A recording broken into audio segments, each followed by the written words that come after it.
Doctor Remberto Pichardo Juan, presidente de la Asociación de Ciudadanos contra la Corrupción C3. Aquí de nuevo con ustedes en otra entrega de lo que la gente ya bautizó como la docuserie de la pretendida solución dominicana al problema haitiano en compañía del licenciado Pelegrín Castillo. Les recordamos a ustedes que nuestro contenido se transmite por Teleradio América y Teleradio América 2, canales 45 y 79, y luego pasa a nuestro canal de YouTube, Ciudadanos contra la Corrupción C3, al cual le pedimos que si no se han suscrito aún, que se suscriban, y si les reenvía nuestro contenido a otras personas, pues díganle que se suscriban también. Bueno, pues sin más demora, vamos a la 16ª entrega de esta cadena de programas o docuserie. Y le cedemos la palabra inmediatamente a nuestro invitado, el licenciado Pelegrín Castillo. Remberto, muy grato de encontrarme de nuevo aquí en tu compañía y quiero enviarle un saludo al público que sigue tu espacio de orientación y esta docuserie, que es una necesidad porque el país desconoce muchísimos aspectos de este drama de las dos naciones atrapadas en la isla de Santo Domingo, que están enfrentadas a un escenario internacional complejo. Históricamente ha sido así, desde antes de existir incluso como nación, ya eso se manifestaba, como las potencias luchaban en la región, como esas luchas se reflejaban en la parte oriental, en la parte occidental. Bueno, ahora nos toca en la 16ª entrega hablar del ingreso de nosotros al gobierno de Danilo Medina. Nosotros sería... Fuerza Nacional Progresista. Bien.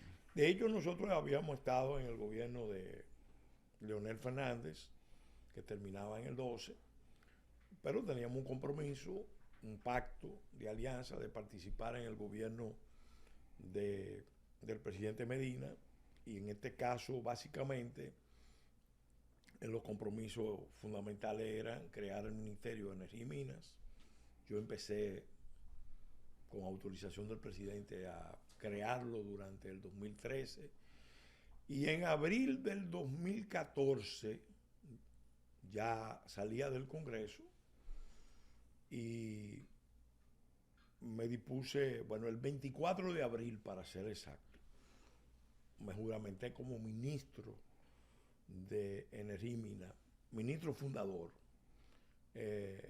Eso es una experiencia que yo quiero, la experiencia de crear un ministerio, y ese ministerio en algún momento yo espero relatarla, ojalá sea en otra docuserie, pero va para un libro, con todos los detalles, todos los discursos, todas las memorias y todo lo que representó esa experiencia, que pocos políticos han tenido la experiencia de crear un ministerio en un área tan sensible, donde están los mayores jugadores, las empresas más poderosas de República Dominicana y en algunas materias hasta del mundo. Pero vamos al tema principal. Antes de... Yo te acepto la oferta, porque aquí se ha tratado temas pesados de minería, principalmente de litio y tierras raras. Sí. La explotación que había en Cabo Rojo de bauxita, donde se saca el aluminio, etcétera, etcétera. Así que sí, yo te tomo la palabra para que cuando acabemos esta, le demos a esa. O a la del mar, que es todavía más interesante. Ey. Pues mira, volviendo al tema, fíjate, yo entré al ministerio el 24 de abril, pero antes de yo entrar a ser ministro, ya se había aprobado la ley y pude haber entrado antes, se dio un impasse en el debate nacional, porque los grupos que estaban abogando por desconocer el Estatuto de Nacionalidad que había dispuesto, que había ratificado propiamente, porque no, esa sentencia es una sentencia declarativa, no constitutiva, la 168-13, el tribunal, cuando se aprobó eso, nosotros tuvimos muchos debates públicos y el presidente, en un momento dado, cuando el ambiente y las presiones nacionales e internacionales se escalaron, él dijo que iba a hacer una consulta nacional al liderazgo, tanto del sector privado, pero sobre todo al liderazgo político. Y entonces nos giró una visita. Entonces, espérate, para yo entender. Él deslegitimizó una sentencia del máximo órgano que se encuentra en la República Dominicana, que está por encima del mismo Poder Ejecutivo, el Tribunal Constitucional, encargado de velar por la aplicación de nuestra Carta Magna. O sea que después de dada la decisión, él mismo le quitó la autoridad haciendo una consulta. No propiamente. Hubo un momento en que trató de que se abriera un debate sobre la sentencia. Recuérdate que yo lo había dicho aquí y nosotros lo rechazamos. Entonces él se dio cuenta de que no podía insistir en eso y los grupos que estaban trabajando en la otra línea, entonces plantearon que la solución, eso fue después de la cumbre de Caracas, de la cumbre del CELAC, que la solución era una ley de reconocimiento. Quitarle autoridad a la sentencia otra vez. Claro, era un ataque a la sentencia. Déjala sin efecto prácticamente. Que era lo que habían acordado, Déjala que yo dije efecto. Que habían acordado en la reunión de Martelly, Maduro y Danilo Medina en Caracas. Cuando él vino con ese planteamiento, vinieron ellos, porque no lo hizo él directamente, pero sí sus voceros. Nosotros salimos al frente y le hicimos unos cuestionamientos muy severos. Entonces él dijo, yo voy a hacer una consulta.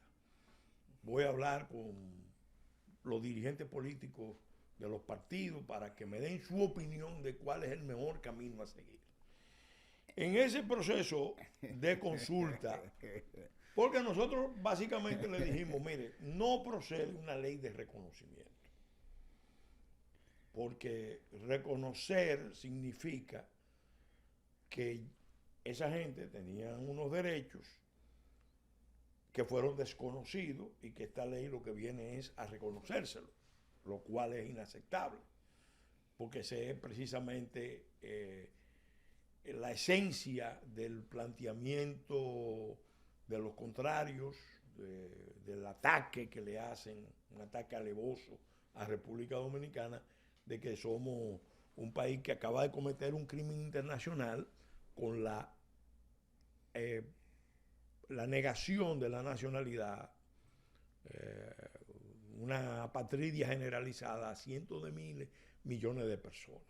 Entonces, obviamente, eso nosotros no lo aceptamos, porque eso sería validar todo lo que se está diciendo nacional e internacionalmente contra la sentencia. Lo que se está pidiendo, y se lo explicamos en detalle al presidente, en la sentencia es que se vote una ley de naturalización especial que ponga orden en ese enorme desorden que a lo largo de los años, por distintos motivos, por distintas razones, se generó en torno al registro civil de gente que no tenía derecho a registrarse como dominicano. Déjame decirte, yo participé inclusive en una audiencia temática sobre el tema, pero lo que nosotros planteamos era que los bienes que se habían generado a lo largo de 3 generaciones, porque por ejemplo, si tú falsificas un acta del Estado Civil y tú pasas a ser por la falsedad dominicana, tus hijos posteriores a ti que nacen aquí y crean un patrimonio aquí, no adquirieron sus bienes de forma ilegal. Por ende, no pueden ser desposeídos de sus bienes porque ellos lo adquirieron legalmente. Entonces, esa parte hizo que...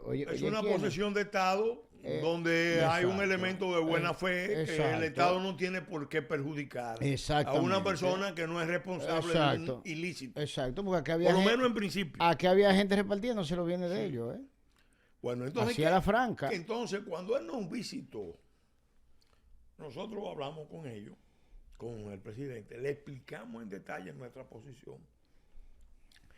Y cuando él se fue, se despedía, nos dijo, miren, yo me voy tranquilo, porque yo acabo de escuchar la mejor explicación que me han dado sobre este tema. Sí. Mi propuesta va a ir en la línea de ustedes, de que va a ser una ley, como manda la sentencia, de regularización especial y va a tratar, según los casos, el tema de los que fueron registrados de buena fe, que no tienen culpa, Claro. y por fallo del Estado, de los oficiales, de los agentes de autoridad, y los otros que pudieron ser registrados por fraude y en los que tuvieron ellos mismos responsabilidad, ya es otro caso. Y también la regularización de los extranjeros, porque a nosotros no nos conviene tener aquí una población subterránea que no se sabe, que no tiene identidad o que no quiere dar su identidad, porque eso es en muchos sentidos algo de mucho riesgo. O que no quieren den su identidad. Se dan las dos cosas, porque culturalmente el haitiano tiene una cultura, igual que muchos dominicanos, de cimarronaje. Eso es histórico. El cimarronaje es un fenómeno cultural que se dio con mucha fuerza en Haití, que básicamente tenía que ver con la actitud de esclavos rebeldes que no querían someterse al orden que le estaban imponiendo los amos, el orden de explotación, el orden de control, el famoso código negro que votaron los franceses, código negro carolingio. Bueno, el punto es que nosotros esperábamos que el presidente, después de habernos visitado y de habernos dicho lo que nos dijo, iba a venir en esa línea. A 2 o 3 días antes de yo tomar posesión, el día antes propiamente, nos llama un amigo empresario y nos dice, mira, tengo noticia de que el presidente va a dar el decreto nombrando a Pelegrín ministro. Va a salir en las próximas horas. Pero hay un tema que a mí me preocupa, porque conoce la posición de nosotros. Y es que el presidente también va a mandar un proyecto de ley al Congreso. Te complaco a ti y lo complaco a ellos. Con el tema de la ley de reconocimiento. Esa persona no lo dijo porque sabía cuál era la posición de nosotros. Una persona muy enterada, muy informada. No digo su nombre porque no estoy autorizado y fue una persona que de buena fe incluso advirtió que podía surgir un problema y nos alertó. Entonces, cuando nos dijo que el proyecto de ley del presidente iba en la línea contraria a lo que había admitido frente a nosotros, bueno, nosotros inmediatamente, yo particularmente le dije a esa persona, bueno, le puede decir al presidente, lo puede llamar y decirle que yo voy a ser un ministro efímero, porque él me va a nombrar. Y yo voy a renunciar. Pero yo me voy del cargo, voy a renunciar antes de juramentarme. Él no me va a juramentar en esas condiciones. Él vio ahí que había una especie de crisis en cierne que podía escalarse. Nosotros inmediatamente, como el que había sido también valedor de la alianza era el doctor Leonel Fernández, ese mismo día lo llamamos y le dijimos, ya como partido, que teníamos interés de una reunión con él, urgente. Y nos recibió. Fue una delegación de la Comisión Política y hablamos con toda crudeza. Y le dijimos, mire, presidente Fernández, el presidente Medina está interesado en mandar un proyecto de ley de reconocimiento y lo que habíamos hablado era exactamente lo contrario. Y eso usted entenderá que eso va a implicar una ruptura con el gobierno, con el partido y con todos ustedes, porque nosotros no somos mojigangas y mucho menos vamos a entrar al gobierno en un momento en que ellos están haciendo eso, porque se podía incluso cualquiera persona podía pensar que era una especie como de toma y daca. Que te estaban comprando con el cargo. Te estaban comprando con el cargo. La cargo. posición con eso. Pero a la inversa, Danilo lo veía de, si yo le doy el cargo, él va a estar feliz con el cargo y no va a patalear cuando yo mande el proyecto de ley. Bueno, o sea que podemos definirlo como una compra a la inversa, si se quiere. Era una maniobra, porque ¿qué era lo que había pasado? ¿Qué era lo que había pasado? Que el presidente había nombrado un comité de juristas que hicieron la maniobra, que son los juristas que siempre están, algunos le llaman, no es el cartel de la toga, pero sí, porque tienen otro nivel, se manejan con otros intereses, con otra... ¿Tú dices los eternos asesores del Estado? Sí, que están en todos los gobiernos, pero están conectados, enchufados con las embajadas extranjeras. Entonces nosotros, ¿ellos serían? Mira, son varios. Ahora, la responsabilidad directa de esto yo todavía no puedo decir en justicia, es de fulano y es de fulano. Pero evidentemente uno de ellos, o todos, no lo sabemos, sí le dijo al presidente que no se preocupara, que nosotros habíamos dado el visto bueno, y se lo dijeron al presidente Fernández. Y fue más lejos. Se atrevieron a decir que el presidente del Tribunal Constitucional estaba de acuerdo. Oye lo que estoy diciendo, que el presidente del Tribunal Constitucional estaba de acuerdo, lo cual era absolutamente falso. O sea, estamos hablando de Milton Ray Guevara. Era, de modo que era una crisis que se iba a generar, que la estaban generando, no solamente con los castillos, sino con el Tribunal Constitucional. Pero es que a mí me parece eso muy osado, metiendo a toda esa gente que desde el momento en que eso se depositaba, sí va el lío. Cuando nosotros hicimos eso, que fuimos donde el presidente Fernández, él dijo, bueno, pues yo estoy perplejo, porque a mí me dijeron que ustedes estaban de acuerdo y me extrañó. Y me dijeron más, me dijeron que Milton Ray estaba de acuerdo. Y eso todavía me pareció más extraño. De todas formas, como yo sé que esto es un asunto grave, porque pondría al gobierno a desconocer la sentencia y a pelear con ustedes y con el Tribunal Constitucional, yo voy a hablar con el presidente Medina. Yo también, por mi vía, al presidente Medina le hice llegar el mismo mensaje. Bueno, sale el decreto, me nombran y vamos a la juramentación. El día de la juramentación, el presidente me dice, mire, estoy enterado de lo que está pasando. Yo le pido disculpas a ustedes. Yo no soy abogado, no soy jurista. Yo le entregué esto a un equipo aquí. ¿Quién dirige ese equipo? En ese equipo eran los muchachos de Montalvo que manejaban eso. Y O sea, y, Nacef, y lo que siempre estaban en esa Nacef línea. y Laura. No.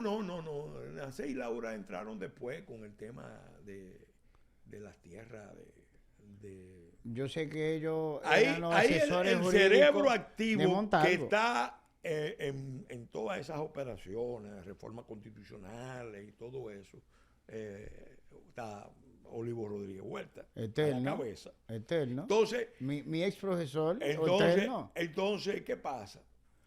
Bueno, eso generó, el mismo presidente me dice, mire, yo quiero que ustedes me disculpen, porque yo realmente, yo lo oí a ustedes, y a mí me dijeron que esta fórmula ya era de aceptación general. De modo que alguien ahí se sentía que podía hacer esa maniobra engañando a todo el mundo, o el presidente sabía lo que estaba haciendo, que eso es probable, y quería tentarme a mí a la posición de la familia y a la posición de la Fuerza Nacional Progresista con relación a este tema. Pero que eso sería la continuación de darte el decreto y mandarlo a la vez. Bueno, Eso está bastante claro. entonces, eso era lo que era fácil de percibir. Bueno, entonces él me dijo, no se va a hacer, se va a reformular. ¿Tú quieres que te diga algo? Sí. Ni Gustavo Montalvo se atreve a hacer una maniobra así. Y mira que no bueno ni con sopita. Sí. Pero hasta allá, no, Mira, él no yo lo hace. sé de otras cosas que hizo que son iguales o mayores. No. Comprometerlo a ustedes, a Milton Rey, a todo el mundo de que habían hablado con ustedes. Bueno, yo lo que sé, mira. No, hasta ahí, no. Oye, yo te cuento cosas. Ese no es bueno ni con sopita. Yo te cuento cosas. Pero esa de la que tú me estás hablando. Oye, yo te cuento cosas que yo vi, que yo viví, que padecí también, que tú dices, pero increíble. Bueno, pero el punto es, estos son los hechos. El presidente se aguantó, hicieron la corrección y mandaron el proyecto de ley de naturalización especial para unas categorías que ya previamente, y eso sí fue algo positivo, porque se hizo una especie de levantamiento en el registro civil por una comisión, y lo que habían identificado realmente era un número de los que estaban registrados indebidamente que no superaba los 50,000. Lo cual era un número manejable, no le creaba al Estado un problema serio. De hecho, esa gente ya tenían tiempo con cédulas dominicanas, por lo menos esa es la versión simple. Hay un tema más complejo todavía, que en algún programa posterior lo vamos a analizar. Pero en ese momento, el presidente reformuló el proyecto. De hecho, nosotros tuvimos conversaciones con otro equipo del Palacio que entendieron nuestro planteamiento, y ahí, bueno, se superó ese impasse que iba a detonar una crisis entre el Constitucional, el presidente del Constitucional, con nosotros, alrededor de este tema. ¿Qué pasa? Bueno, yo entro al ministerio y empiezo a trabajar en la creación del ministerio. Tomo una serie de decisiones importantes, históricas, que eso ya lo vamos a explicar en un programa aparte. Cuando ya tenemos un tiempo en el cargo, y nosotros teníamos la Dirección de Migración, la Autoridad Nacional del Mar, el Consejo Nacional de Frontera y un conjunto de asesores y funcionarios en diferentes estamentos del Estado, la mayoría relacionados con este tema. Cuando estamos ya avanzando, yo muy entusiasmado con el trabajo que estaba haciendo, que estábamos viendo los primeros frutos, los primeros resultados, ahí viene una segunda crisis en las relaciones políticas de nosotros con el gobierno en ocasión de este tema. ¿Qué pasa? Después que se aprueba la ley en el Congreso, viene el tema del reglamento. Acuérdate lo que decía el conde de Romanones. Hagan ustedes la ley y permítanme a mí hacer el reglamento. Porque el reglamento es la letra chiquita de los contratos y el diablo está en los detalles. Bueno, después que tenemos, te estoy hablando ya unos meses ahí, con unas relaciones bastante estables, viene el segundo choque. Un choque más complicado. ¿Por qué? Porque cuando se estaba avanzando con la ley y el reglamento, en el reglamento se quería dejar abierta la posibilidad de que el registro de los extranjeros se hiciera sin definir la nacionalidad de origen. Algo que obviamente apuntaba a validar el discurso de que había un tema de apatridia. Porque si tú a una persona que se registra en el plan de regularización no le piden los documentos, ni siquiera la nacionalidad de origen, era generar reforzar el relato acusatorio contra la República Dominicana de que se había cometido un crimen de apatridia gravísimo que afectaba a cientos de miles de personas. Obviamente, cuando nosotros nos dimos cuenta del tema, ahí vino otro choque, que no fue fácil. Entonces, si se habían identificado 50,000, más o menos, Sí. Eso es un número determinado. Pero si se hacía el reglamento de esa forma, el número iba a ser indeterminado. Podían venir 200. Claro, no. 300, claro, 400 porque mil. nosotros nos dimos cuenta de que 400,000. la forma en que se había hecho estaba hecho con la mayor malicia para deshacer la sentencia y sobre todo reforzar el relato de que había una apatridia en República Dominicana en ocasión de las 168. Pero eso también sería un sabotaje a la propia seguridad nacional. Pero claro. Porque si yo puedo optar por una nacionalidad sin que se sepa mi pasado. Eso se le explicó, óyeme, se le explicó en detalle. Y tuvimos debates fuertes con el presidente estando presente. Nosotros tuvimos unas conversaciones fuertes con el equipo jurídico y ahí estaba la gente del Ministerio de Interior y Policía, porque se supone que ellos eran los que habían hecho el proyecto, el anteproyecto de decreto. Nosotros dijimos, no, esto es peor. Aquí nosotros, en estas condiciones, si hacen esta propuesta, nosotros vamos a renunciar del gobierno. Porque no estamos aquí para que estén jugando con este tema. Y ustedes saben muy bien que esto es un tema central. Y esto fue lo pactado. Y no vamos a aceptar que ustedes vengan por un atajo a validar con una fórmula así indeterminada, innominada, que no se dijera ni siquiera el origen, que no tuvieran que presentar documentos del país de origen para regularizarse. Eso es gravísimo. Y esa gente nunca... Porque hay gente que se casa con una causa, pero lleva la causa hasta el punto en que se perjudique su propia nación. Y una cosa es, perfecto, vamos a ayudar a ese grupo de personas en la mente de ellos, económicamente, porque al final es económico. Y otra cosa es llevar esa ayuda al punto de crear un estado de inseguridad dentro de la propia República Dominicana. Y estoy hablando en contra de criminalidad organizada y una serie de cosas que se determinan. Se prestaba para todo eso. Que se determinan al momento de identificar a la persona en su país de origen, el récord criminal que tuviera. Óyeme, eso se le explicó y bueno, al final ante los argumentos contundentes, ellos aceptaron, porque ya el presidente había dictado un reglamento. El presidente había dictado el reglamento.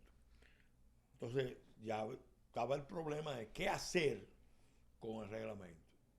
Si echarlo para atrás, si introducirlo, modificarlo,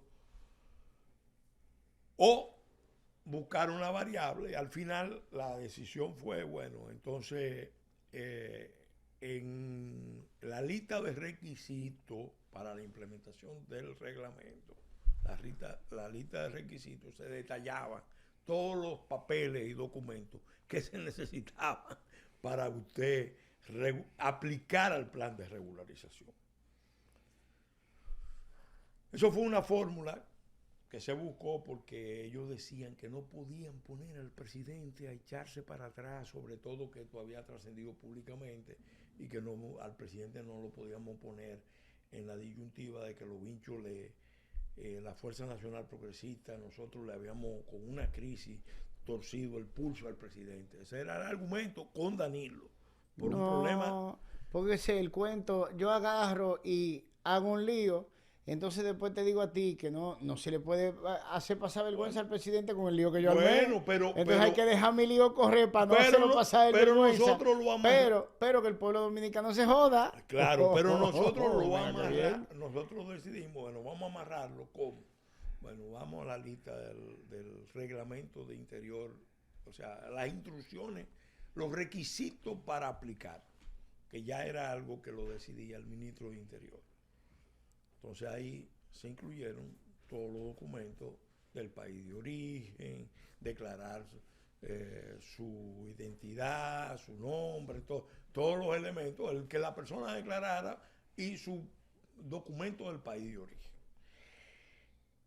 Nosotros obviamente le hicimos saber al presidente que el plan que se estaba ejecutando, porque yo le hice llegar un documento que ya lo teníamos hecho hace mucho, de cuáles eran las condiciones previas para poner en práctica un plan de regularización. Lamentablemente el gobierno no quiso cumplir con esas orientaciones de sentido común. Tú no puedes hacer un plan de regularización en una isla como esta con una frontera abierta. Porque si tú dices voy a regularizar con una frontera abierta, se te puede mudar medio Haití hacia República Dominicana. No, eso es inmanejable a nivel logístico. Entonces, ¿qué hicieron ellos? Dictaron un decreto de que no podía haber deportaciones mientras durara el plan de regularización. Pero sí va a haber ingreso. Y obviamente una frontera abierta, porque la idea era, bueno, en lo que dura el plan de regularización, usted tiene que mínimo tener un control estricto, total, que reduzca a la mínima expresión el flujo de nacionales haitianos hacia el territorio dominicano. No, porque eso es como contar gente que están pasando por un pasillo y están entrando y saliendo. Pero ellos no lo quisieron. No tiene fin. Ellos no lo quisieron y se embarcaron en el plan. Nosotros le dijimos, eso va a fracasar. Pero claro. Va a fracasar y efectivamente fracasó. Y de mala manera. Y peor. Peor porque las ONGs que querían, sobre todo la de la señora Belique, que era la que sustituyó a Sonia Pierre en esa lucha, ellos lo que querían era la ley de reconocimiento. Y como no la consiguieron, entonces optaron por la línea de boicotear el plan. Y esa ONG que tienen tanta experiencia en migración, ¿por qué no pusieron a esa gente a traer sus papeles? Ellos, en realidad... Y ayudarlo con su proceso. Tú te pones a analizar por qué fracasó el plan. Que se gastaron 2.000 millones de pesos o algo más. Igual que en el censo que se gastaron 4.000 millones y fue un tollo de principio a fin. Pero tiene que ser un tollo porque no hay manera de tú parar el flujo y si no para el flujo no puede contar un número determinado. Entonces, ¿qué pasó? ¿Qué pasó? Ahí viene el tema. ¿Por qué fracasa ese plan? Bueno, porque ese plan en realidad los mismos haitianos aquí que esperaban la decisión de reconocimiento decidieron boicotearlo. Muchos fueron, muchos se inscribieron, pero los números están ahí, lo ha dado a conocer en estos días el viceministro Juan Manuel Rosario. Ya se puede decir que casi el 90% de los que fueron al plan ni llevaron documentos, ni parece que había una línea de que fueran sin documentos, porque al final ellos tenían la expectativa de que vendría alguna presión exterior que iba a declarar a todo el que se involucró en eso como nacional dominicano. Tanto lo de la lista B como lo de la lista A. Porque ese era el plan. Esa era la obcecación de los poderes internacionales. Vamos a vencer a la República Dominicana en esta materia y vamos a imponerle formalmente la primera minoría nacional de 300.000 haitianos naturalizados dominicanos. Pero según todo lo que se ha hablado aquí a lo largo de 16 capítulos, aquí no se puede hablar de gobierno dominicano o Estado dominicano. Porque al final lo que han defendido lo que es a la República Dominicana, ni siquiera en el Estado estaban. Óyeme, lo que pasa es, lo he dicho y lo quiero repetir porque esto es clave. Haití es un Estado fallido que ha sido descartado. ¿Y nosotros? Nosotros somos un Estado débil y debilitándose. Pero es que dependiente. Pero de nuevo, dependiente. Si han tenido que asumir la defensa del pueblo dominicano particulares en contra de sus propias autoridades internas, ya tú no estás hablando de un Estado. Oye, lo que tú pasa. Estás hablando de muchas cosas menos de un Estado. Porque oye lo que pasa. Hay una fractura en el Estado. Porque la ley de migración la aprobó el Congreso. Recuérdate. Con la definición esa del tribunal, con la definición del tránsito que dio origen a todo este debate. ¿Y qué costó eso? Espérate, nada. ¿Cuántos años? Eso fueron 8 años de debate, de discusión, porque yo hice la historia en los capítulos anteriores. Pero es lo que te digo. Pero y si a ti y el grupo de ustedes no se le coge con eso, ¿qué hubiera pasado? Óyeme. Pero lo que te digo. A nosotros no tocó, pero yo te diría que la mayoría, mira, yo te lo digo, la mayoría votó consciente en el Congreso. La mayoría de los partidos, de los legisladores, senadores y diputados votaron conscientes. Mira, el senador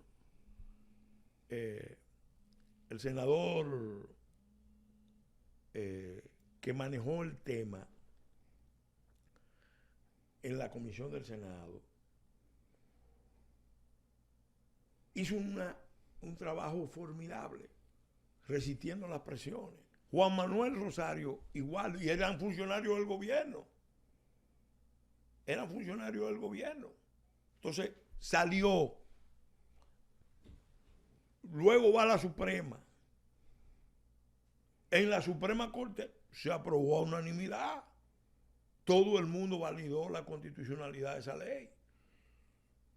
Luego viene el debate a nivel de Tribunal Constitucional, las presiones exteriores. El Tribunal Constitucional rechaza las presiones exteriores y las presiones del propio gobierno del presidente Medina y vota la sentencia 168 para poner en práctica ese proceso de ordenar el Estatuto de Nacionalidad. O sea, el Estado Dominicano ha estado luchando. Bueno. Porque son las instituciones. Yo te estoy mencionando Congreso. 2, 3. Te estoy mencionando, pero 2, 3 de un Estado entero. 2, 3 somos, óyeme, 2, 3 somos los motores. Pero te estoy hablando de Congreso, las dos cámaras.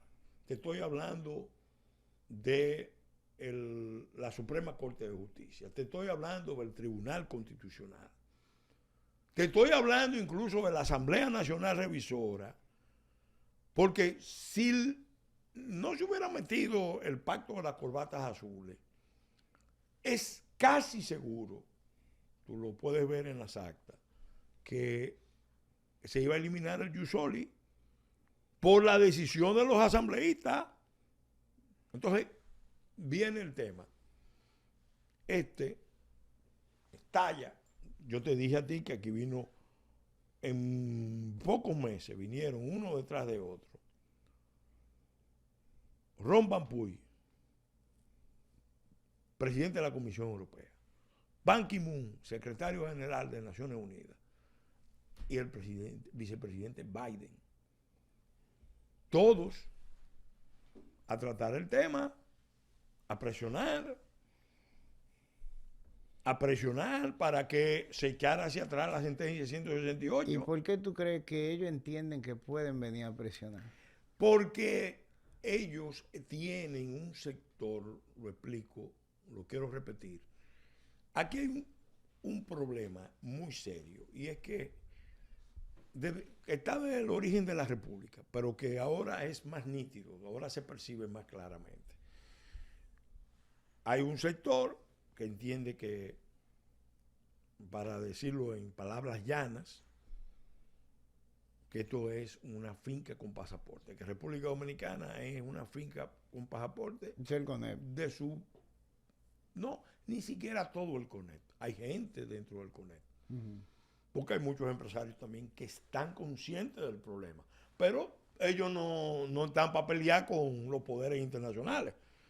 Pero sí están para perjudicar al pueblo dominicano. Hay quienes pueden perjudicarlo y hay otros que se comprometieron, que ahí es que está el problema.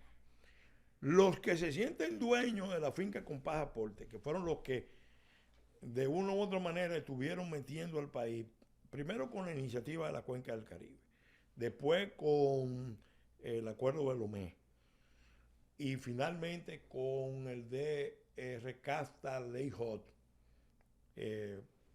incluso sin mucha conciencia de lo que esto implicaba, porque ojo, yo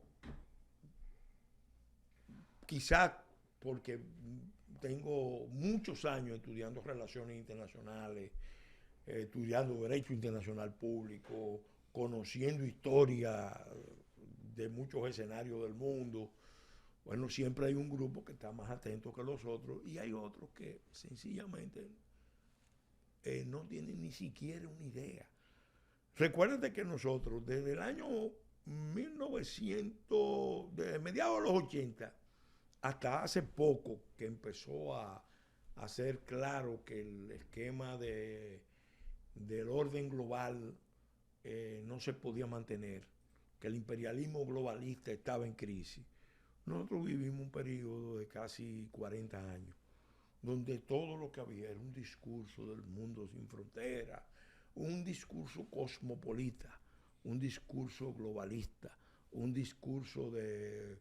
Bueno, que virtualmente te proyectaban la idea de que las fronteras se iban a diluir y que iba a haber un derecho universal a la inmigración. Es más, de que hay un derecho a la inmigración y que el derecho de la nacionalidad era algo que no lo tenían que definir necesariamente los estados, que lo podían definir los organismos internacionales. Todo eso, sí, pero eso en un estado débil. Pero fíjate en el punto. Si tú haces una fiesta en tu casa y tú la pagas, a mí no me molesta que tú hagas tu fiesta. Eso no tiene que ver conmigo. Tú eres que la estás pagando. Pero este grupo de muchachones empresarios le encanta tomar decisiones, pero ya no la pagan, la pagamos nosotros. No, claro, lo paga República Dominicana. Exacto. Mira, todos fueron entonces, acuerdos, óyeme, todos fueron acuerdos pero oye, que se hicieron. Entonces ellos están haciendo acuerdos con lo ajeno. Óyeme, todos fueron acuerdos que se hicieron de espalda al pueblo. Pero es el pueblo que paga, ese es el punto.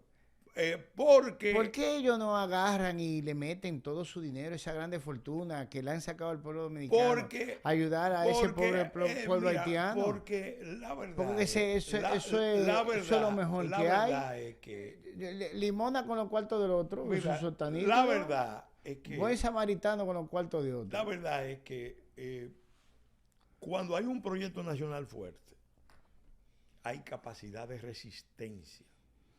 Pero es que tú no tienes que resistir porque él sabe que óyeme, vienen para acá a meter presión. Porque saben que uno la coge. ¿Por Claro. qué? Oye. ¿Por qué no se van a meter presión a Singapur? ¿Por qué no le meten presión a Bukele? Allá en El Salvador, sí, que eso no es un país desarrollado. ¿Por qué no le meten presión a todos esos paisitos chiquitos que ellos saben que no pueden ir a joder mucho? ¿Por qué? Porque no le cogen la presión y ellos no pierden su tiempo. No. Ojo, Eso es así. Ojo con eso. Mira, el caso de la isla de Santo Domingo es un caso especial. Porque en el mundo hay pocas islas compartidas y creo que somos la única isla donde hay dos naciones emblemáticas donde la historia y la cultura y la ideología se cruzan, como en la isla de Santo Domingo.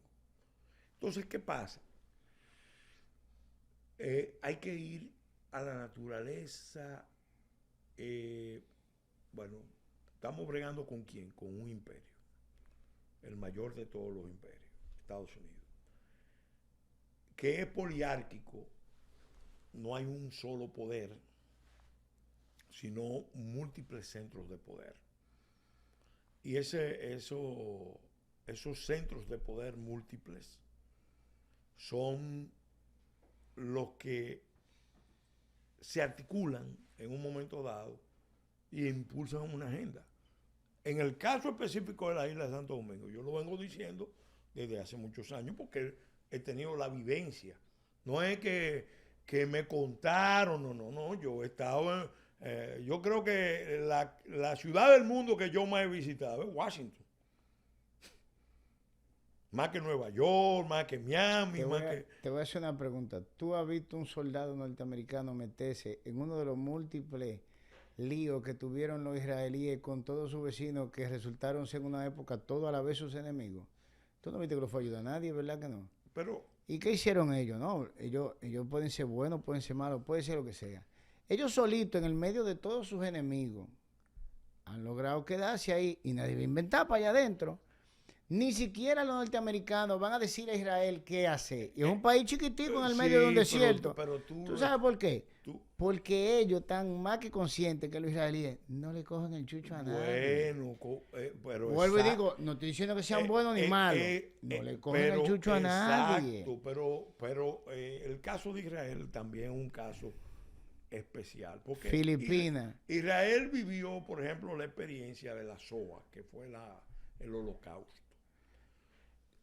A partir de ahí, sabes lo que le hicieron ellos tomaron una decisión. Ya lo habían tomado cuando se constituyó el movimiento sionista, pero después de la SOA, del Holocausto, ellos tomaron una decisión. Que la defensa de Israel... Dale para allá. La mejor defensa era la ofensiva. Le correspondía a ellos. En el caso nuestro. Nosotros somos menos que ellos.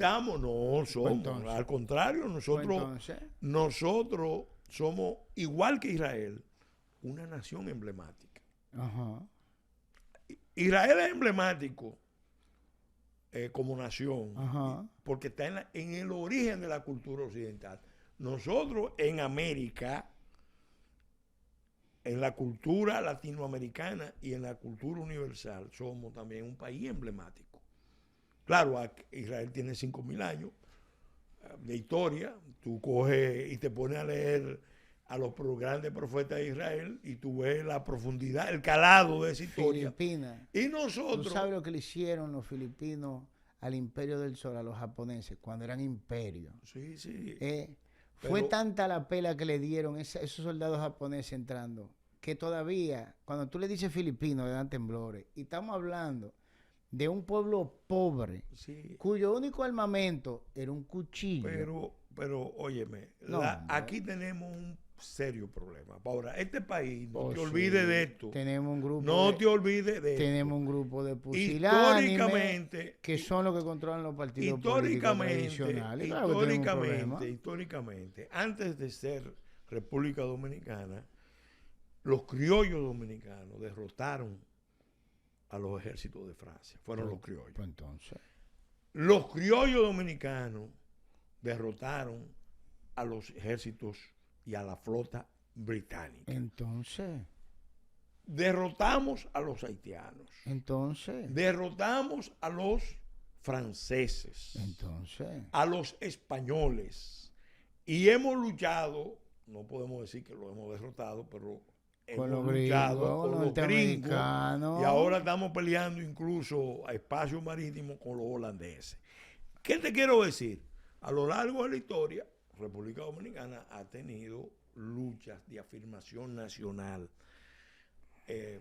donde hay momentos de afirmación, de fortaleza, de Entonces, vanguardia, y hay momentos porque estos muchachos tienen la idea de que pueden venir a meter presión para acá. porque hay unas élites disfuncionales, desnacionalizadas. Eso yo tengo incluso bastante investigación sobre eso. Los países se desarrollan cuando tienen proyectos nacionales fuertes. Para que haya proyectos nacionales fuertes, el liderazgo, la élite, las clases dirigentes, búscale el nombre que tú quieras, tienen que tener la capacidad de actuar, pensar y sentir en función de un proyecto nacional. Eso es lo que hace que la élite de un país sea funcional. Y te voy a hacer una pregunta. Entonces, ¿cuál es el problema que nosotros hemos tenido desde el inicio? Te voy a hacer una pregunta. Para tener esa cohesión nacional, ¿cómo la hacemos con ese grupo aquí adentro? No, espérate, ahí es que va. República Dominicana ahora mismo está en una trampa. Y en una trampa mortal. Porque eso que está pasando en Haití, incluso te invito al público a que busquen la entrevista que le hizo la BBC de Londres al primer ministro Gary Conil, que no tiene desperdicio. No tiene desperdicio. Esa entrevista revela la mascarada, la comedia, la farsa de la acción internacional en Haití. Uh-huh. Entonces, ¿qué quieren? ¿Qué es lo que están buscando los que concibieron esos planes hace muchos años? Porque no te olvides que la diáspora haitiana, que se fue resentida a los Estados Unidos, y uno de los factores de resentimiento fue el supuesto apoyo que Trujillo le dio a Duvalier, y también el apoyo que le dio la administración Johnson y Nixon a los Duvalier. O sea, porque esa es la idea que prima. Sí, pero ellos están allá afuera. Bueno, pero ellos que están allá afuera hicieron una alianza poderosa. ¿Con quiénes? Con los afroamericanos. Que están allá afuera también. Está bien, pero espérate. Pero esos que están allá en alianza con las corrientes más radicales del Partido Demócrata. Que siguen estando afuera. Pero está bien, pero que ellos son el imperio. Ellos entienden. Pero eso no es por control remoto, ellos tienen que venir No, para acá, joder, ellos tienen que tener una entienden, contraparte aquí que mueva sus intereses. Ellos entienden que ellos, ese plan que tiene muchos años ejecutándose, le está llegando un momento crítico donde ellos tienen que acelerar.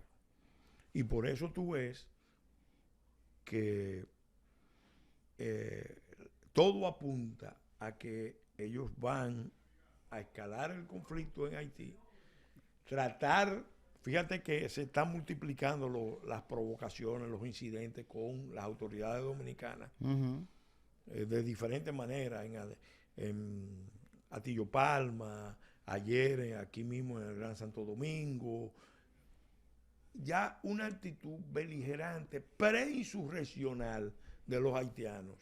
Porque al final todo esto apunta, y yo lo he dicho muchas veces, bueno, ya tenemos tantos años en este plan, hay que completar el expediente. ¿Y cuál es la manera de completarlo? Vamos a escalar el conflicto, vamos a incrementar las provocaciones, y si el pueblo dominicano se divide o el pueblo dominicano sigue dando respuestas débiles, y si las autoridades dominicanas vacilan, se pliegan, se devuelven, entonces nosotros vamos al asalto. ¿Qué pasa? Eso, yo te voy a dar una respuesta a eso. Pero lamentablemente, hoy se nos acabó el tiempo. Así que esa respuesta a eso, yo te la voy a dar. Y ponlo en pausa, no te apures, sí. Ponlo en pausa. Y vamos a seguir en el próximo capítulo de esta docuserie. Señores, sí te digo, para la próxima, mira. Ya esto no es un tema, lo he dicho muchas veces, desde hace muchos años, no es un tema de un partido, ni de un gobierno, porque tú has visto que todos los gobiernos, con el actual esquema que tenemos de finca con pasaporte, no resolvemos. Esto es un tema de nación, y solo un movimiento poderoso, militante, unificador, ¿estamos de acuerdo? Patriótico, de raíces trinitarias y restauradoras, puede revertir esto.